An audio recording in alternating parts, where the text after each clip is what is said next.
Hey again everyone, welcome back again di Bitcoin Update. Happy Friday, happy weekend. Dan guys, kalian mau umumin besok hari Sabtu ya, kita bakal ada live streaming.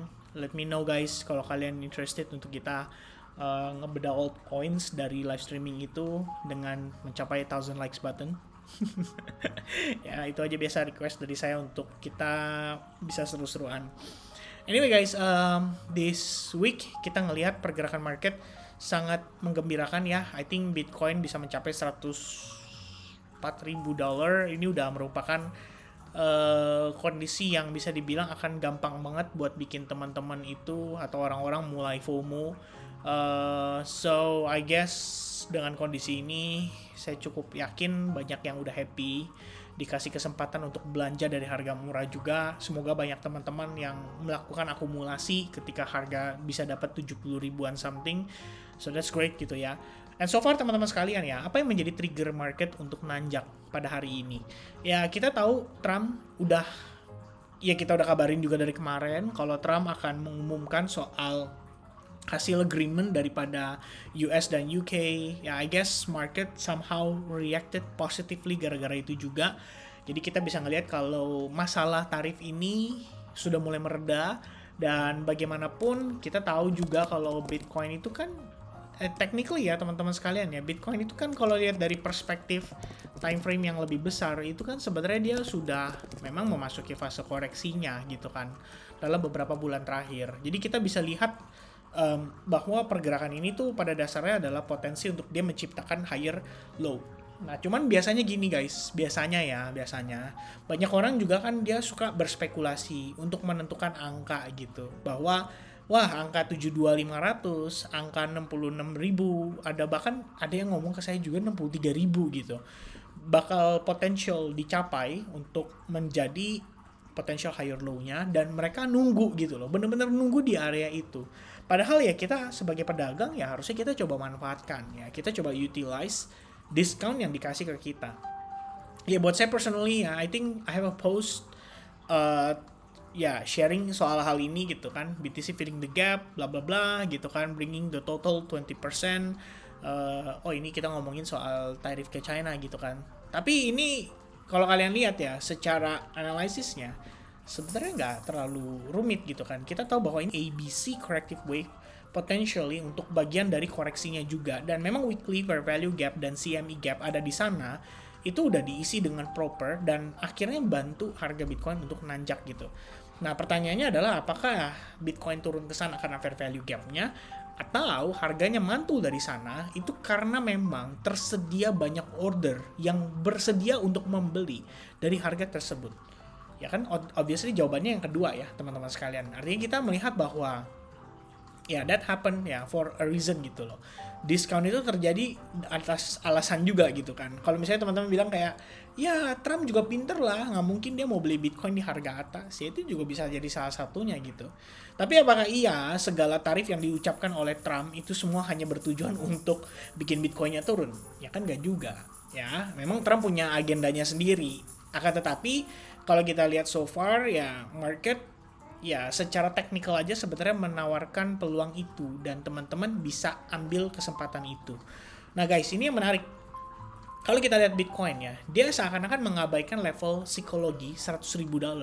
Jadi dia break, boom, langsung naik, gak ada respectnya ya, itu nggak ada harga dirinya gitu, 100.000 ditembus langsung seketika. Apa sih yang menyebabkan hal itu terjadi? Apakah itu adalah hal yang wajar gitu? Well, saya bisa bilang teman-teman ya, kalau Anda following YouTube channel ini udah lama, Anda tahu prinsip kita yang kita terapkan itu adalah market structure. Okay? The very first thing yang kita lihat adalah market structure. So as long market structure bullish, I think most of my position currently itu juga bullish gitu. So we look for long opportunity. Ya, berbagai aset, berbagai kesempatan kita coba untuk manfaatkan long opportunity. For example kayak AIXBT di sini. Ini setup beberapa teman-teman ya. Maksudnya rata-rata setup anak-anak SAG kemarin waktu kita sharing seputar instruksi untuk memanfaatkan AIXBT, ya they use di setup gitu. So kalian mungkin bisa lihat ya, saya aja mampir sebentar ya teman-teman. Ini adalah Discord-nya SAG. So kalian bisa lihat di sini, I did post soal AIXBT, ada clear instruction Ya, kemarin saya dapat punishment dari teman-teman di SAG. So, ya, saya nggak bisa posting trading plan, tapi instructionnya I think it's very clear. Dan so many of our member today ya manfaatin dengan proper gitu. So AIXBT dia long 0,1880. Kemudian ada lagi mana tuh? Ya ini party juga salah satu our setup currently AIXBT. Kemudian ada yang open trade di Kaito juga sama-sama our setup. Tapi kalau kalian lihat ya, most of the setup ini long gitu. Kita lagi pada ngelong itu bukan karena kita tahu ya, bukan karena kita ngelihat marketnya easy atau gimana gitu. Tapi memang pada dasarnya guys, kalau kita balik lagi ke market structure-nya juga, ya selama memang dia nunjukin bahwa situasi bull-nya lebih dominan, kita juga akan manfaatkan itu. Oke? Jadi biar clear dulu bahwa kita tidak memberikan analisa dua arah. Oke? Ini kadang-kadang makanya kalau saya masih dengerin yang kayak gitu ya, ini kita kayak balik lagi ke era tahun 2022 waktu saya pertama kali ya banyak ngedenger masalah itu gitu. Jadi kayak banyak orang yang ngasih komen kayak, Vin, tolong dong probabilitasnya lebih diutamakan yang kamu lihat lebih berpotensi terjadi gitu. Ya sebenarnya kan udah clear ya. Coba saya tanya deh sama teman-teman viewer saya, apakah kamu bisa ngedapetin idenya, big pictures-nya itu dengan clear ketika saya memberikan penekanan secara spesifik bahwa market structure itu tidak boleh dilanggar, dominannya di sana. So kita follow market structure itu untuk kasih kita konteks, apakah market lagi bullish atau market lagi bearish, dan kalau market lagi bullish, what should I do gitu. Kalau market lagi bearish, what should I do? Bener gak? Kayak gitu teman-teman. Please kasih tahu saya di kolom komen. Saya butuh validasi tapi dari viewers dan bukan dari member, tapi dari orang-orang yang nonton subscribe YouTube ini secara free bahkan. Oke. So, here's the thing teman-teman sekalian ya. Ini kalau kita lihat posisinya, Bitcoin so far still bullish, internal structure still bullish, time frame 2 jam juga sama-sama bullish, as long dia bertahan di atas area ini aja nih, ini bullish ya. Jadi kita nggak bisa bilang bahwa it is bearish gitu. So what is the reason orang-orang ngelakuin sell shorting di level psychology 100.000? Oh ya, karena 100.000 adalah level psikologi. Kalau kita short di sana, pasti mantul ke bawah. Kata siapa gitu? Dan kita nggak lakukan itu, karena itu jelas banget teman-teman berusaha untuk berdiri di sebuah kendaraan atau sebuah kereta atau sebuah bus yang melaju dalam keadaan cepat. Nah, kenapa Anda harus berspekulasi gitu? Ya, kalau misalkan kita lihat apa buktinya, Vin? Lah, kamu lihat dong. Liquidation ya, kemarin pada tanggal 8 Mei itu totalnya $1 miliar. Kurang lebih loh, ya. Udah pasti lebih gitu karena ini API yang di-report ke coinglass.com, maybe nggak sepenuhnya gitu loh, semua terbuka. Ya kayak waktu itu CEO Bybit udah sempat ngomong kan kalau liquidation itu sebenarnya nggak lebih bahkan lebih banyak jauh daripada angka yang dilaporkan. Ini $1 miliar. Oke, $835 juta itu short di market. Dan mereka nge-short Bitcoin, ya kan? Price mungkin nggak Bitcoin doang, mungkin banyak yang di short juga, tapi pada akhirnya mereka rungkat, kena liquidate, ya, kena likuidasi. Dan kondisi tersebut obviously bikin most of the people pastinya frustrated gitu kan. Mereka pikir market bisa turun, bisa reject dan bla bla bla. Padahal ya kenapa harus berspekulasi ke sana gitu? Kenapa kamu nggak coba follow up structure yang terbentuk di internalnya? Bahwa kalau marketnya masih bullish, ya we just follow the structure. That's it gitu. Oke, it's very simple concept dan bahkan bisa banget bantu teman-teman untuk bisa dapetin result yang jauh lebih baik.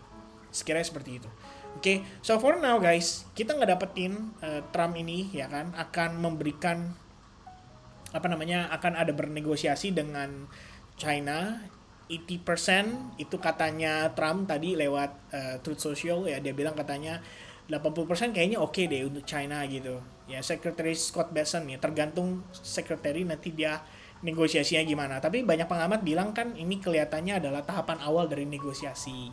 Kalau memang ini adalah tahapan awal dari negosiasi, ya anggaplah mungkin nanti deal-dealannya sebenarnya pengennya dapatnya angka 25-30, tapi butuh China offer sesuatu dulu. Dan jika itu yang terjadi teman-teman, berarti masalah tarif benar-benar resolve dan market akan berfokus pada kembali ke makronya. USM to money supply yang saat ini udah menembus angka 21,76 triliun dolar. Technically ini udah all time high karena terakhir kali kita bahas itu pada tanggal 17 Juli ya. I'm pretty certain pada saat itu kita ngomongin juga seberapa bullish kondisi market jelang Q4. Banyak juga bilang udahlah jangan terlalu ngasih impian begini begitu, hopium bla bla bla gitu kan. Ya turns out it's bullish gitu. Dan pada saat itu salah satu yang kita perhatikan adalah M2 money supply yang sudah melakukan yoga pose. Dari yoga pose itu kita bisa katakan bahwa ini ada pertanda kalau uang itu akan mengalir gitu. Liquidity ini akan mengalir juga ke market pada akhirnya. Dan ada kabar baik yang bahkan jauh lebih baik lagi, yaitu bagaimana kalau kita lihat di Juni 2025 kemungkinan besarnya Fed ya harusnya udah resolve gitu. Karena memang dari TBAC, ini kalau kalian lihat websitenya nih, ini adalah kita bisa bilang anggota komite ya yang memberikan advice pada the Federal Reserve juga dari Treasury. Ya dia mengatakan nih ya, most dealer expected that SOMA redemption QT or quantitative tightening will end in June, but all dealers expected that QT will conclude by Q1 bla bla bla bla. Ini nih teman-teman ya. Dealers expected the Federal Reserve will reinvest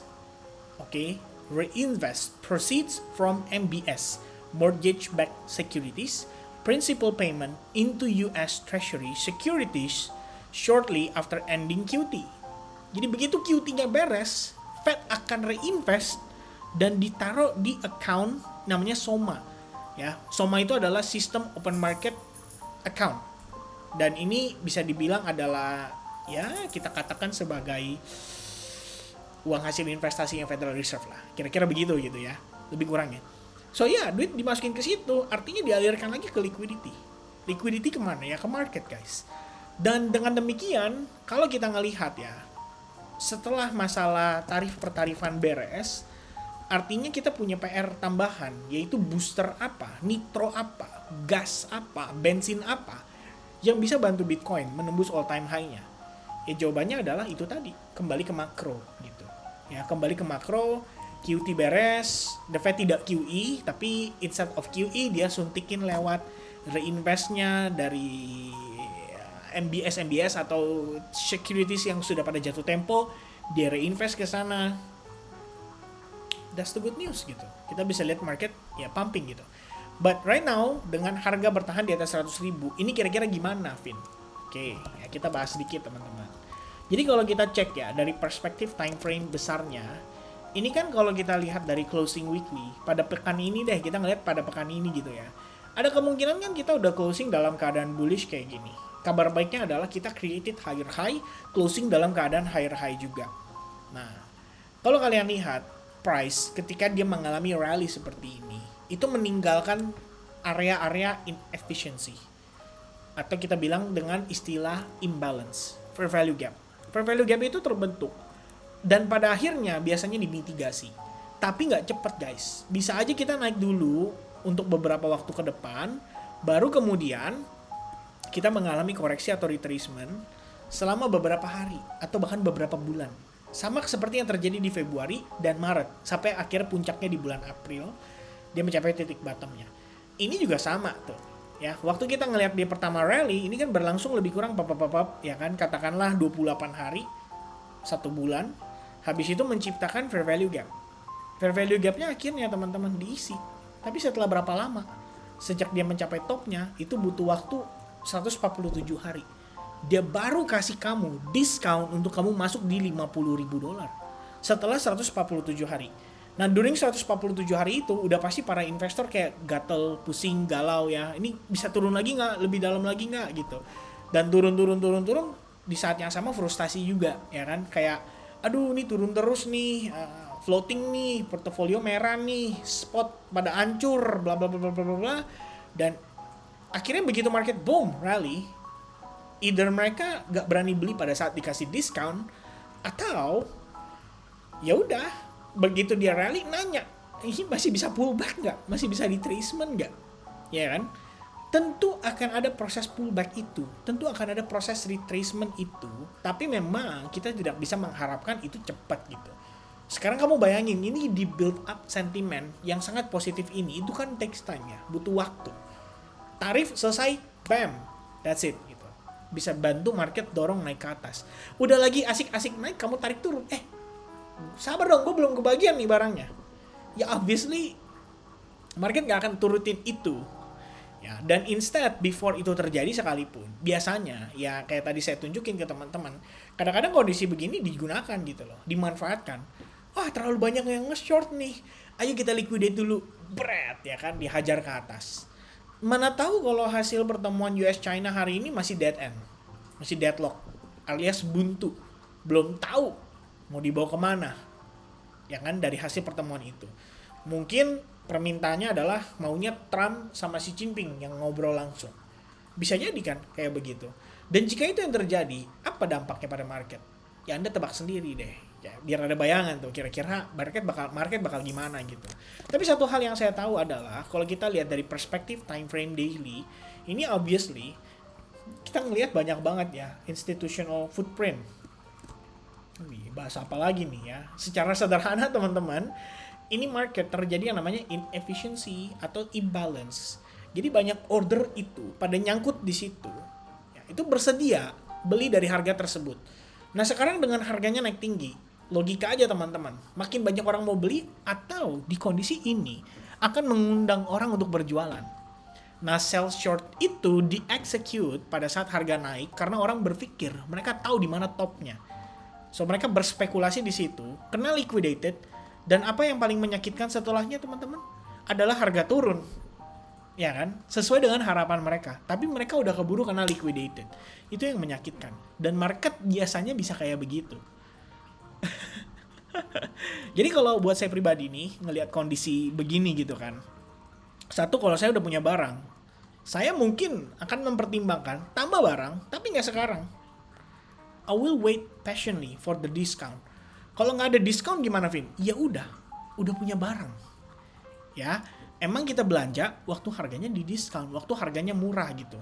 Kenapa sekarang posisi harga istilahnya ya kita bisa bilang udah tinggi, kamu baru mencari diskonnya gitu. So technically this is what I did. Ya, I did post ini juga ke teman-teman ya, udah lama juga. Ini sekitar bulan Februari nih, 28 Februari saya ada posting seputar itu. Saya bercerita ke teman-teman, sukacita lah ya, kita bisa bilang ya, bukan berarti memamerkan atau gimana ya, tapi saya jelasin gitu di situ ya. 30% Bitcoin saya jual di 100.000 dan beli lagi di exact bottom at that time 78.000. Nggak lama bener jadi bikini bottom gitu, alias dia turun lagi lebih dalam. Tapi ya setelah itu udah nggak terlalu jauh. So saya pribadi ngerasa bahwa okay, so far so good gitu. Idea dan bagaimana proses saya memanfaatkan every discount, jual pada saat harga tinggi, I think that's normal ya untuk kita lakukan gitu. Yang normal justru seperti itu. Yang tidak normal adalah ketika harga udah naik tinggi, teman-teman masih mencari kesempatan untuk masuk. Jadi kamu tunggu bener-bener yakin dulu kalau harganya bisa naik, baru kamu mau belanja. Padahal the best opportunity, maximum opportunity yang kita bisa dapatkan adalah ketika terjadi kapitulasi di market. Ketika market lagi dalam keadaan depressed, extremely fear, dan itu sejauh ini masih jadi indikator yang paling baik untuk kita katakan bahwa kalau kamu mau cari alternatif entry point yang bagus, pastiin market dalam keadaan extremely fear dan sentimennya masih bisa mendukung pada akhirnya. Ya kira-kira begitu. So for now guys, Bitcoin dia naik ya. Kalau kamu lihat dari perspektif time frame 4 jam, kita belum ada ngelihat tanda-tanda pullback sama sekali. Price action masih bagus. Semua body candle itu closing dalam keadaan bullish. Terakhir ini juga sama, masih closing dalam keadaan bullish. Kamu lihat dia berusaha untuk turun. Ini bahkan internalnya aja ya. Katakanlah kayak begini. Ini kan memang ada support nih di sini. Ini aja nggak di break loh. Udah seharian loh. Dari sekitar jam 9 pagi sampai sekarang. Kita cuma di sini-sini aja. Back and forth, nggak mampu dia break ke bawah. Nah kalau dia break ke bawah, apa artinya? Apakah ini boleh di short gitu? Nah saya sih nggak rekomen begitu. Ya kalau saya pribadi, let's say dia breakdown, ya saya tetap akan cari alternatif area untuk saya start untuk piling in my position lagi. Ya kita coba cari area discount, and then look for another alternative coin, mungkin untuk kita start looking for long position lagi, dan ya kita garap lagi dari sana. Itu planning saya cukup jelas. Nah, kalau misalnya saya nggak punya barang di spot, ya udah saya fokus di trading aja. Kira-kira begitu logiknya, ya. And for the final part, teman-teman sekalian, ini sekaligus untuk penutup ya. Saya pengen kasih lihat teman-teman satu kondisi yang sejauh ini beberapa kali ya kita bisa dibilang ini kita temukan ya. Bahkan kalau kalian mampir ke my YouTube channel ya, teman-teman sekalian. Oke ya, we see some distraction again. Please wait for a moment ya, teman-teman sekalian. Dan sorry kalau misalkan ada gangguan. Signal bottom ya. Ada beberapa kali kita post soal itu, tapi salah satu yang paling menarik ya, yang saya pernah post di sini, kalau kalian mau lihat videonya, kalian search dengan judul yang sama ini dan kalian cek lagi, kalian verified, yaitu ketika price action di time frame weekly MACD itu nunjukin ada potential upshift atau potential crossing ke atas. Itu biasanya menjadi indikasi paling ideal untuk kita katakan bahwa oke, the chance of market start rally lagi itu cukup tinggi. Ya, terjadi beberapa kali, bahkan untuk perspektif time frame 2 pekan. Yang sebelumnya saya pakai itu lebih ke 2 pekan. Jadi begitu kita ngelihat di sini crossing di Januari 2023, that's the time kamu bisa lihat bahwa that's the exact bottom gitu. Oke. Ada beberapa poin yang harus kamu perhatikan before kamu make a decision soal itu. Karena salah satunya adalah, kalau kita lihat dari perspektif weekly, ini tuh nggak di bener-bener exact bottom ya, tapi memang setidaknya mendekati area netral. Maka dari sini kita bisa katakan dengan cukup confident bahwa ada potential Bitcoin itu masih ada kesempatan untuk dia created higher high lagi. Oke, more or less gitu ya. Sebentar ya teman-teman ya. Ini rusuh banget dari tadi.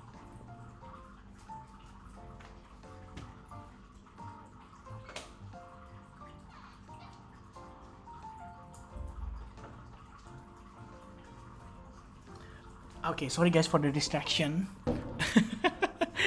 I'm back.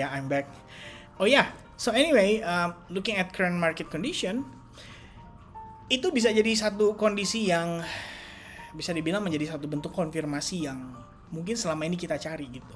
Apa iya market bakal menciptakan all time high baru? Apa iya Bitcoin akan mencapai level 125.000? Or even higher, maybe gitu kan. Tapi saya juga nggak mau berspekulasi untuk batasan atas gitu. Well, kita bisa aja pakai Fibonacci, misalkan kamu tarik dari atas ke bawah, ya kan? Ini adalah cara paling sederhana yang teman-teman semua bisa pakai, bisa gunakan untuk melihat kayak sejauh mana sih Bitcoin akan rally gitu. So, kamu tinggal tambahin 1618 dan hapus yang lain. There we go. 139.000, I think is not a bad number ya. Maybe mendekati 150.000. Jadi ketika semua orang banyak berharap 150.000, ternyata mentoknya di level tertentu and then dia turun. Ini kan sama kayak era 2021 ya. Ketika semua orang banyak berharap 100.000 bisa nih. Ternyata mentoknya 68.000, 69.000 and then dia bear market gitu. Ya bisa nggak kayak gitu? Mungkin banyak orang berharap 125.000, ternyata mentoknya 120.000. Bisa. Banyak orang berharap 150.000, ternyata mentoknya 140.000. Bisa. Ya. Dan apa yang mendukung itu bisa terrealisasi? Nah, balikin lagi ke yang tadi teman-teman. Macroeconomy. Fed harus pangkas suku bunga, QT harus selesai, atau sudah tidak dilanjutkan, kemudian tarif harus beres, ekonomi membaik. That's it. That's the final conclusion. Oke? So ya, teman-teman sekalian ya, this video akan cukup panjang. Jika kalian nonton sampai selesai, please let me know. Ketik finish di kolom komen dan semoga informasi yang saya sampaikan bisa cukup bermanfaat buat teman-teman. Let me know juga apakah kalian agree bahwa selama struktur bullish ya udah follow up-nya dengan long bias saja daripada teman-teman mencoba untuk menebak di mana topnya. Kira-kira begitu. Okay, so everybody, thank you very much guys for watching. God bless to everyone. Have a nice weekend and see you on tomorrow live streaming. Cheers. Bye bye guys.